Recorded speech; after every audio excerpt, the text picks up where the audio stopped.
नमस्कार मित्रों। 50 दिन 50 कविताएं और आपके 6 से 7 मिनट। आज मेरी कविता का पहला दिन है। आज पहली बार आप मेरे विचारों से अवगत होंगे।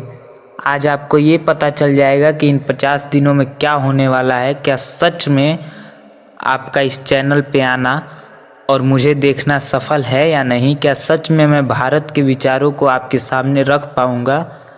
क्या एक 15-16 साल का लड़का वो बातें कर पाएगा जो आपके दिल तक पहुंच जाए? ये आपको आज पता चल जाएगा।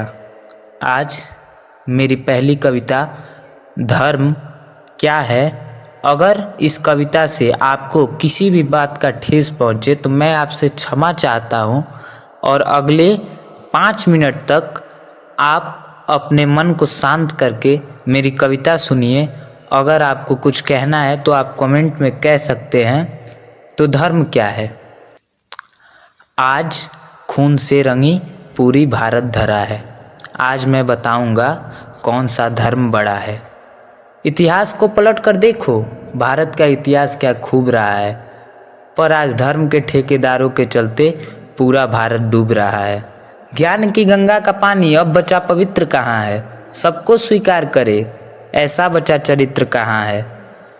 कहाँ वो प्यार बचा है धर्म को बचाने में? कितने लोग कुर्बान हुए हैं सबको साथ लाने में? धर्म विचार मजहब सब कुछ बांट दिया हमने। पेड़ पौधे पशु परिवार सब कुछ काट दिया हमने। लोगों को तो बांटा ही, रंग में भी भेदभाव किया है। बचा था कुछ पवित्र स्थल, उसको भी हमने बांट दिया है। लेकिन खुद को शुद्ध करे वो विचार बांट नहीं पाए। सबको एक कड़ी से जोड़े ऐसे संस्कार बांट नहीं पाए। गीता का आधा ज्ञान बांटा, कुरान खुल नहीं पाया। गंगा तो मैली हो गई पूरी, बस पाप धुल नहीं पाया। दंगे भगवान के नाम पर जिसमें बस बेगुनाह मरे, और जिसे कट्टरता फैलाना है वो आकर अब सामने लड़े। कहाँ लिखा है सर्वश्रेष्ठ दिखाना, या फिर तुम्हारी कल्पना है? कोई ऐसी किताब दिखा दो जिसमें धर्म के खातिर मरना और मारना लिखा है। भारत मेरा आज़ाद नहीं है, कुछ गलत लोगों का घेरा है। गुरुओं पीरों के विचार बदले, आगे कितना अंधेरा है। कितने परिवार खत्म हो गए और कितना भारत रो चुका है। इंसानियत तो बचा नहीं है, स्वाभिमान भी सबका सो चुका है। मैं गीता को प्रणाम करूं और कुरान को सलाम लिखूं। हरे रंग से जय श्री राम, भगवे से इस्लाम लिखूं। क्या कोई वजह रही होगी या फिर बात साधारण होगा? तिरंगे में 3 रंग लगाने के पीछे कोई तो कारण होगा। भगवे से दिखता ताकत प्रदर्शन, हरे से हरित क्रांति। दोनों रंग को जोड़ के रखे, सफ़ेद रंग की वजह शांति। नीले रंग का चक्र लगा है एकता को दर्शाने में। 29 उसमें चिन्ह लगे हैं राज्य एक समान दिखाने में।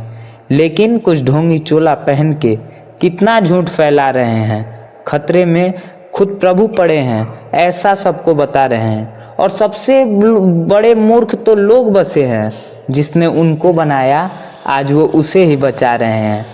कैसे उनको खतरा होगा जब कण कण में भगवान बसे हैं? देखो तो सबके अंदर, कौन कह रहा है सिर्फ पत्थर में भगवान बसे हैं?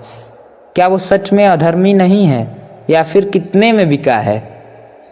और लाओ उसको सामने मेरे, क्या आज तक किसी को मार के उसमें रब दिखा है? क्या ये बातें सच्ची है या इन्होंने भगवान को देखा है?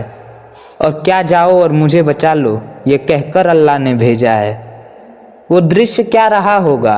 आतंकवादी हमले में माँ मर गई, बच्चा अभी भी जी रहा था। मुसलमान का लड़का था शायद, हिंदू माँ का दूध पी रहा था। आंखों में मेरे आंसू था, पहुंचा मैं भी बचाने को। दोनों खून लाल ही थे, भगवान भूल गया था पहचान बनाने को। बहुत शर्म आई लोगों पर लम्हे ने मुझे सुकून दिया था, जब एक हिंदू को बचाने के खातिर मुस्लिम ने अपना खून दिया था। क्या वो तुमसे खुश होगा या उसको भी कोई गिला होगा? इंसान इंसान को काट रहा है, ये देखकर रब या प्रभु को क्या सच में सुख मिला होगा? कलयुग की दशा देखकर अब उनको अवतार का आस नहीं होगा। हमारे भक्त ऐसा करेंगे ये विश्वास नहीं होगा। हमारा ये बर्ताव देखकर वो भी निराश ही होंगे। खून की नदी देखकर भगवान हो या अल्लाह दोनों उदास ही होंगे। क्या हम सब भाई इरादे नेक नहीं हो सकते हैं? क्या अल्लाह और भगवान एक नहीं हो सकते हैं? क्या बिना मजहब कोई इंसान नहीं हो सकता है? क्या एक साथ सभी धर्म का सम्मान नहीं हो सकता है? मस्जिद में हिंदू दुआ करे, मंदिर में मुस्लिम माथा टेके, ऐसा कोई इंसान बने जो एक नज़र से सबको देखे। उम्मीद युवा से यही है, सभी त्योहार साथ मनाए, नए भारत का निर्माण करे। जय श्री राम हो या अल्लाह हाफिज, दोनों एक ही साथ करे। सभी धर्म का सम्मान करे, सभी धर्म का सम्मान करे। और इसी के साथ आज के कविता यहीं पे समाप्त होती है। इस कविता से आपको पता चल गया होगा कि इन 50 दिनों में क्या होने वाला है।